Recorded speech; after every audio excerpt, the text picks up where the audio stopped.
From the spy balloon to the Chinese Communist Party spying on Americans through TikTok to CCP-linked companies buying American farmland, some U.S. policymakers have expressed deep concern over the constant stream of alarming developments for our national security. Tensions with China are particularly high on numerous issues, ranging from Taiwan in the South China Sea to human rights in China's western Xinjiang region and the clampdown on democracy activists in Hong Kong. Not least on that list of irritants are China's tacit support for Russia's invasion of Ukraine, its refusal to rein in North Korea's expanding ballistic missile program, and ongoing disputes over trade and technology. What's going on, everybody? Good morning.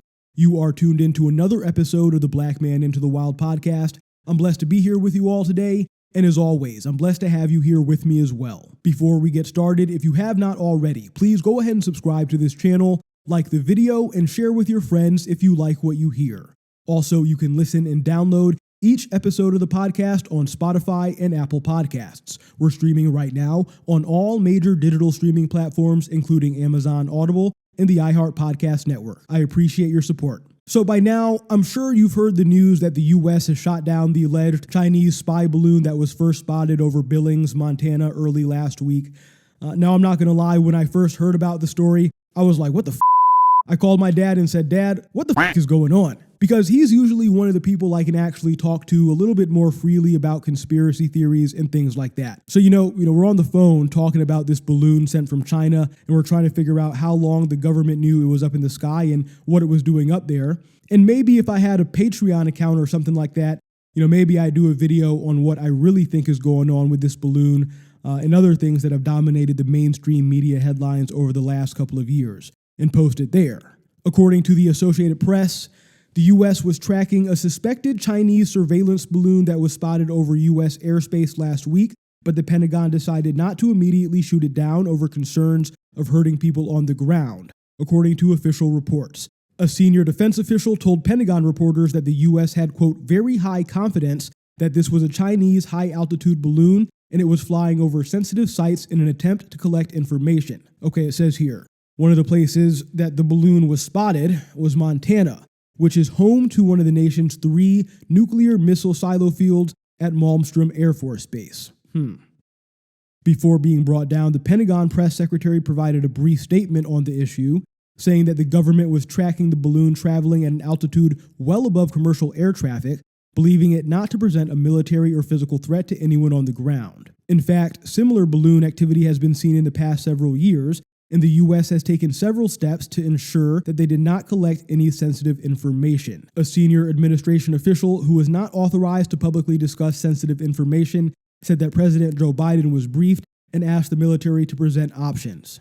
So I think this is where the president received a little bit of criticism. Social media, I think, expected Biden to authorize our military to shoot down that shit immediately. They said that if Trump was in the White House, he would have walked out into the courtyard of the Oval Office and shot that shit down himself. Facts.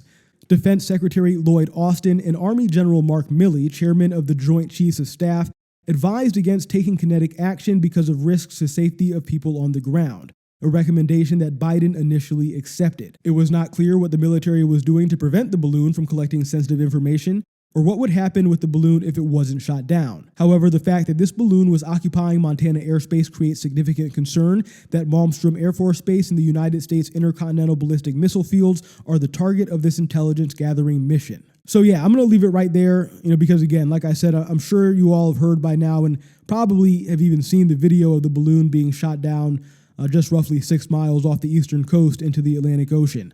And I guess they'll keep us updated maybe with any new developments that they learn once they go and retrieve any of the debris that they can from the water. We'll see. Now, in the last episode, we talked about the rise in the price of Bitcoin since the beginning of the year.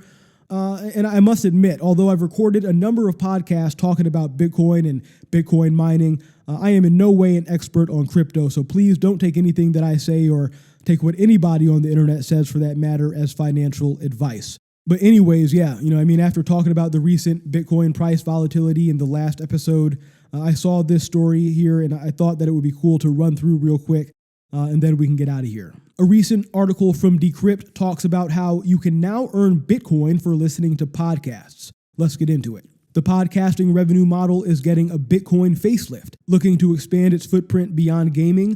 Mobile payment firm Zebedee announced recently its partnership with the Listen to Earn podcast platform Fountain to give listeners and podcasters the ability to earn Bitcoin using the app.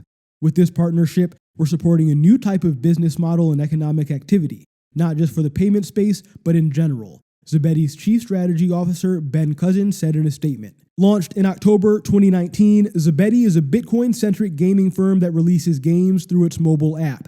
Zebedee recently launched 2 new play-to-earn games, Bitcoin Chess and Bitcoin Scratch, a digital scratch card game with mobile game studio Viker. With play-to-earn games, a user plays online games and receives rewards with real-world value.